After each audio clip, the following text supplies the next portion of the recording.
Hello, everybody. Welcome to our grocery shop conversation today. Today, we're going to get ready for the biggest conference in e-grocery. It's about a month from now in early October, called Grocery Shop. So today, we're going to do something a little different. We're going to have a conversation amongst our Digits team here about Grocery Shop tips and tricks, ways to get the most out of it, ways to have fun in Las Vegas, sort of everything Grocery Shop today. So before we get too started, a little bit about Digits. If we are new to you, we are an independent retail media agency. We work both for retailers and help them manage the retail media, and we work for brands and help them activate on retailer platforms as well. Recently, we were named to the Inc. 5000 of the fastest growing companies in America, something we're very excited about and really helping us drive the future of retail media. So today, like I said, we're going to have a little bit of conversation around Grocery Shop. We're going to be a little bit business and a little bit fun, which basically is what Las Vegas is when you go out there for conferences. And who better to hear from about Grocery Shop than us, than Digits? We consider ourselves Grocery Shop OGs. We are Grocery Shop originals. We were attending it before it really was even its own conference. It was a track as part of Shop Talk.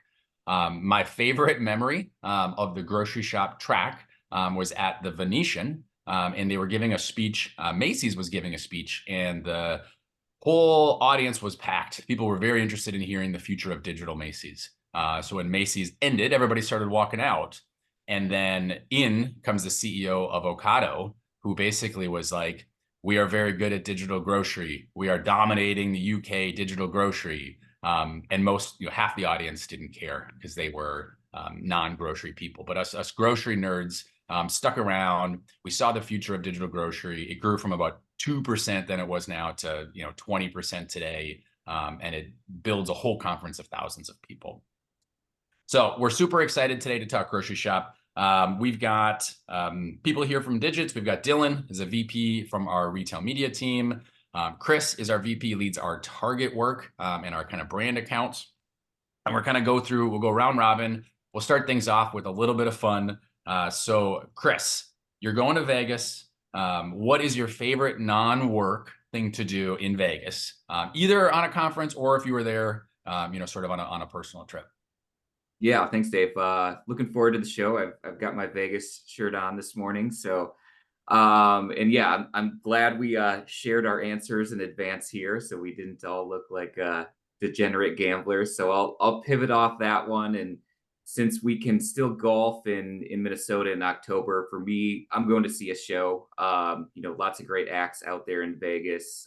Cirque du Soleil. We had a colleague of ours really recommend the Michael Jackson show last year. So yeah, if I have the time to do it, I'm checking out a show. What about you, Dylan? Yeah, so I think us three are aligned on sports betting, golf, maybe a little pool time, but I will go with walking the strip. So I love walking around, checking out the people, checking out the different casinos, all the different architecture, and then takes a little bit more time for me to lose my money on the blackjack tables when I'm walking around a lot versus just sitting there. How about you, Dave?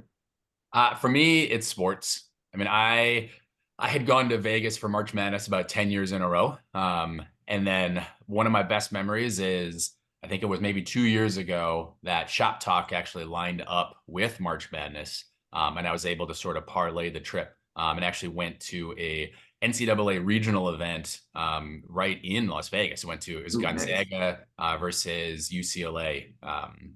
It was a great game. Had a ton of fun. I was able to sort of combine two of my loves, right? Digital grocery and basketball betting. So it was When you it say was a good parlay time. the trip, did you put on a parlay and pay Did for you, your did you trip? parlay the parlay?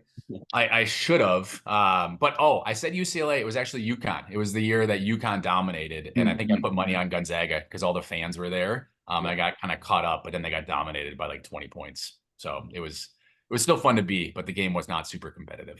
So. Well, next topic, staying sort of on the fun side, is dinners, restaurants. You go to Vegas, lots of times you either have clients or you are a company that has an expense budget, and you end up taking a couple folks out to dinner. And so part of the discussion is, well, where do you get a reservation? Where do you try to go? On my side, I know the easiest and sort of best is just strip steak right in Mandalay. I know for myself, after a long day of conference, I don't always want to grab a cab. I enjoy just having a nice steak right in the hotel that we're at. But if you want to venture out a little bit, I know Digits. We have reservations at Yardbird one night. Yardbird is great, especially if you like a little more like Southern fried chicken. Or I've done on a more personal level, go to Giada at the Cromwell is very nice as well. It's a little bit more of if you bring in your significant other there, it's a nice spot for that as well. So, but what about you guys? Yeah, for me, like highlight was we had a partner bring us to Nobu last year. So on the opposite end of the strip, a little bit of a drive, but definitely worth it, especially when you're when you're not picking up the tab. But yeah, very indulgent dinner and yeah, a fun dining experience. Nice. What about you, Dylan? Yeah, I have not been lucky enough to go to Nobu yet, so I will happily go there at some point. I would say I'm more of a fourth meal kind of guy, so any dinner I'll be happy with, but then secret pizza at the Cosmo, I think it's Cosmo, yeah. After Yummy. dinner, a nice little slice or two would be a good treat for me. Fourth Yeah, dinner. I mentioned March Madness earlier. The lines at Secret Pizza, it makes you think it's not a secret. The lines get pretty Definitely. long, Yeah. but it is tasty. It is good New York style pizza. So, but Chris, so last year, grocery shop, it was your first year attending. What sort of surprised you, or what stuck out, or saying it another way, what would maybe be a tip for somebody that's watching this, that's their first time kind of coming this year? Yeah, so first time to the show. I'd been to other conferences in Vegas, but just with COVID, it had been a while since I'd been at a industry show in a while. I knew the schedule was going to be jam packed. I kind of forgot how hard people also go, and especially with it being Vegas, that people go out and party a little bit at night and are up and at 'em and do it all again the next day. So yeah, that was the biggest shocker for me is just people our age still really getting after it in the evening. Yeah, I would say biggest surprise for me, Dave, you mentioned, when it back in the day was just a track for Shop Talk is just how big it's become. The amount of different companies, not just retailers and brands, but I think even just the amount of fascinating tech companies that are there too on the shop floor and everything like that. It's just become a very big event and an exciting thing to go to. Yeah, it's gotten big. Lines, packed rooms, etc. For me, one of the biggest decisions, we're talking lines, is what to do in the morning. And so, as Chris mentioned, sometimes people stay out a little bit. I'm a bit of a coffee snob in the morning. And so, as you know, conferences, grocery shop takes care of you. There's usually food, there's snacks, there's free coffee, but it's conference coffee. And so, big question, Dylan, you're wanting your coffee in the morning, you're walking from your hotel room. Do you stop at the Starbucks line that maybe has 100 people in line, or do you go take the free coffee in the conference? What do you do? So I drink way too much coffee at conferences. And my 5 year ago self would be very disappointed in how bougie I've become. But I would go with both, but Starbucks coffee for sure. Get a cold brew. If the line's 100, maybe wait till like 2 hours from now and then go back to the line. But yeah, Starbucks I'd have to go with. How about you, Chris? I'm drinking the people's coffee in most cases, unless the line is one or two people. I would certainly prefer getting a little fancier with an americano, but to me the incremental benefit to line weight ratio, I'm taking the time and drinking the conference coffee. How about you, Dave? Well, I've met people for, morning statuses, right? Or sort of morning meetups. And they're like, hey, we'll meet at Starbucks, grab a coffee. And you'll spend 20 of the 30 minutes in line, which, it's a good productive use of 20 minutes. That could be right. Maybe Yeah, that's Oh, yeah, maybe that's maybe get that's something out of that if you're with somebody. that's like the pro move, right? Is have one of your kind of like social meetups just in the coffee wait up line, You make a good getting point some there. business done. So, um, all right. So next up, switching to a little bit more serious, a little more business content. Grocery shop, it is an expense, especially as maybe a smaller company or a startup or somebody that's not a big national corporation. You got to pay for the tickets, you got to pay for the hotels, you got to pay for flights.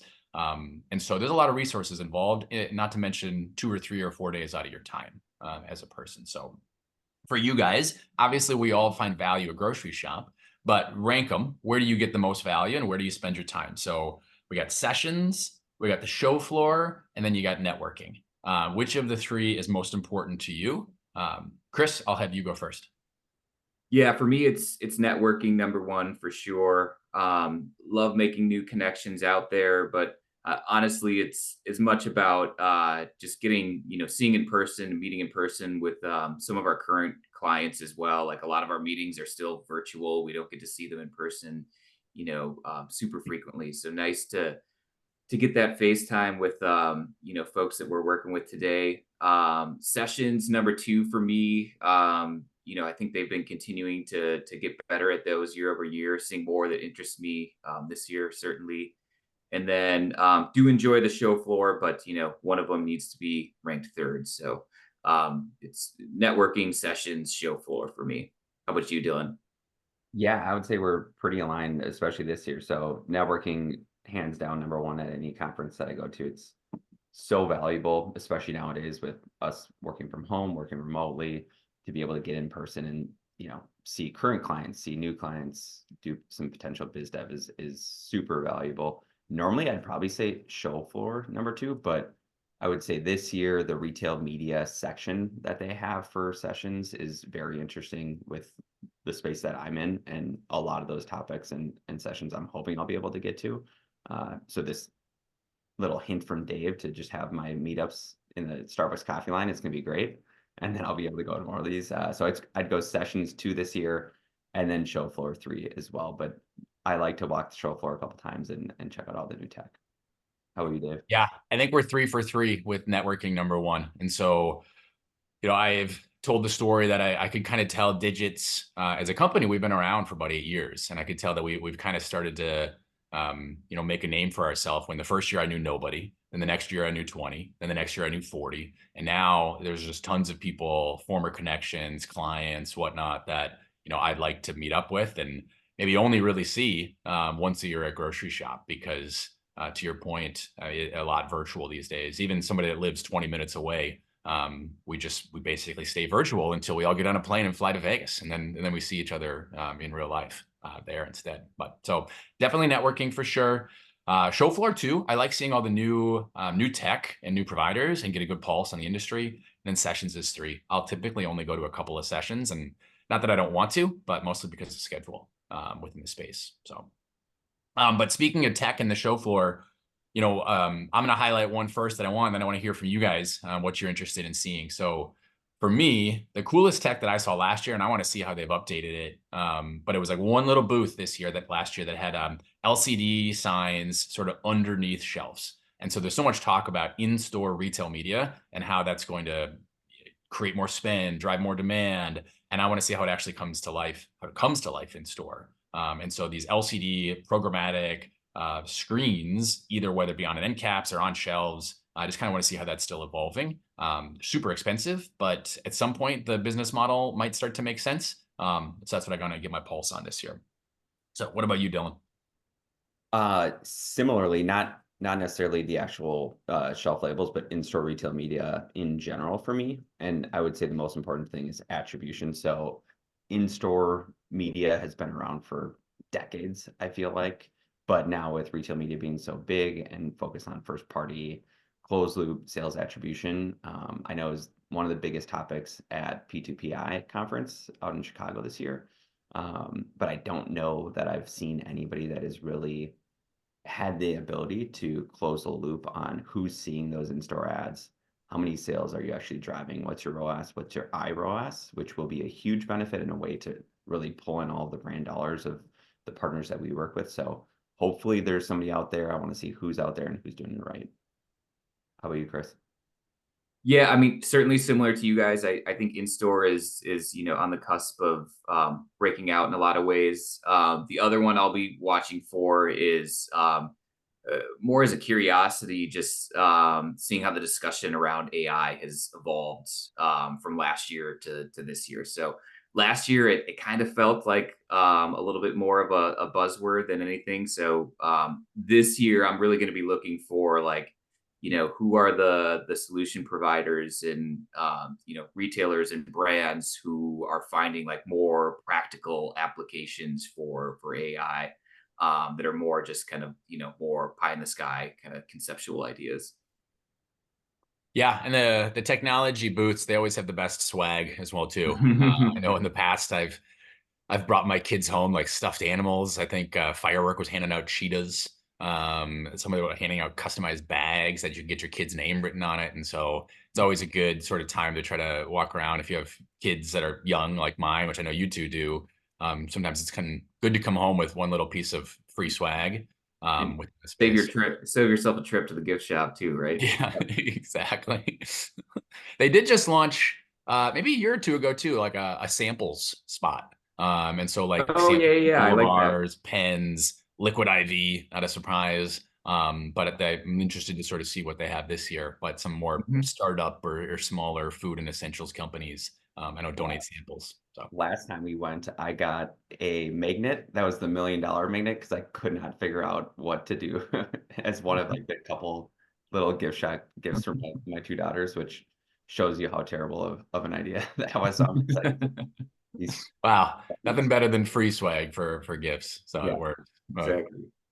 Well, next up, I want to talk about Meetup. And so Meetup is a huge orchestration that Grocery Shop puts on. I think it's by far the biggest that I've seen within conferences, but it's basically one-on-one speed dating where, Grocery Shop takes thousands of people that want to do it and you rank and you identify people that you want to talk to from different companies. They jam you up together, they match you up, and ultimately you get 5, 10, 15 different meetings out of it that are 10 or 15 speed dates. And those are basically housed, if you've never seen them before, if you're new to the show, in what looks like an airplane carrier. It is a huge multi-football size room with a bunch of, one-on-one tables. So it's a little intimidating when you first walk in there and you got to find your table.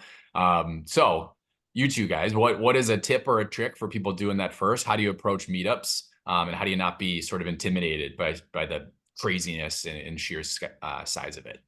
yeah, absolutely. It is intimidating the first time. So I think what helped me the most was come prepared and just know who you're talking to, know their company, know about them a little bit. Just I think that helps start off the conversation, make it less awkward as you're getting into it. And then sit and listen too, especially from us as an agency partner. Like we don't want to just sit there and sales pitch and blah, blah, blah. Like that's gonna be boring to them. Sit there, listen to them, listen to what's going on in their business, what are their issues, and then think on your feet and have, I would say the most important thing for me was have a follow-up coming out of it. So this 15 minutes, great, you get to meet with them, but then have a reason that you're going to send them an email and follow up with them on a solution or a service that you can provide to them later on. How about you, Chris? Yeah, I mean, similar, and I love the meetup format, and how they structure it, and gives you an opportunity to meet a lot of new folks in a pretty short amount of time. But that time does go really fast when I forget what they are, 10-15 minute slots. So you definitely need to be prepared, be disciplined in kind of what you're talking about, and really know who you're talking to in advance, because there's a lot of that.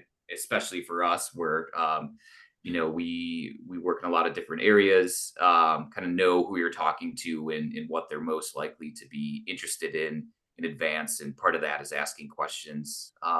Well, I will bring slides, collateral, whatnot. Generally wait to show anything until I know what they're interested. But yeah, like the format, I did have someone ghost me once, which was kind of funny, and the funniest part was like he walked right by me. We literally locked eyes, and then he decided like, yep, I'm gonna keep right on going. So that was the only dud I had in the meetup process, but otherwise enjoyed it, and the rest of them were great. What about you, Dave? It's just one. I mean, it's pretty simple, but try to find something about you, your company that sort of is just niche and sort of stands out. I know for us as an agency, there's lots of media agency, there's lots of, especially Amazon agencies. And so you got to figure out what it is that's unique about us. So for Digits, A couple of years ago, we always leaned really deep on our target knowledge because that was we were the only agency super focused in on target. And so if we were talking to a big food company, I wanted them to know you got a target problem, you call digits. And I think that was successful because a lot of them did have target problems. And so they would call us. Now we've really gotten deep into alcohol. So really, having alcohol as a specialty, or on the retailer side, we're really good at regional grocers. And so, if I'm talking to a retailer, that's sort of our niche and our specialty in that space. So that would be my tip back to, whoever you're talking to, try to figure out like the one unique thing that's different about you that they might call you 1 year later, 2 years later, whatever it is when they're figuring out and they have a business need. So. Okay, next, shifting into sessions. We all said that, it's a busy schedule. We're not sure how many sessions we can go to. So we've had a chance. The agenda is posted. We've all looked at the agenda. What sessions are you guys most interested in?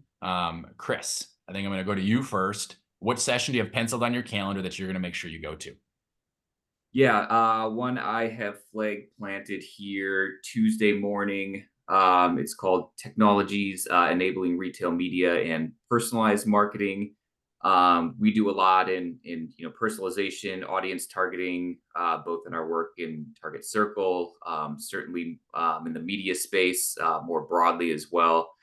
So yeah, just interested in hearing how that panel is utilizing both first and third party data to deliver personalized marketing. They get up a good panel and speakers as part of that. So that's the one I'll be checking out.